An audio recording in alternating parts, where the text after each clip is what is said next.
Samantala mga kapuso, 80 days na lang bago magpasko, unti-unting nagsusulputan ang Christmas attractions sa bansa. Sa Baguio Country Club, bukas na ang kanilang Christmas Village.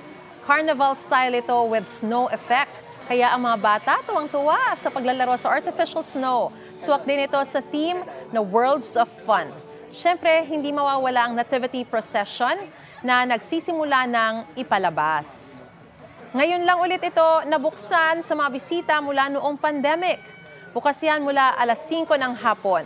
Pero simula October 11, simula 10 a.m. na yan, may enjoy ng publiko.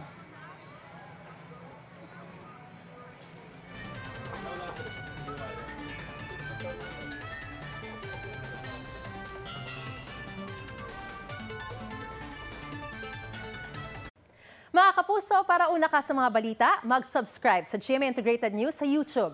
Sa mga kapuso abroad, subaybayan niyo po kami sa GMA Pinoy TV at sa www.gmanews.tv.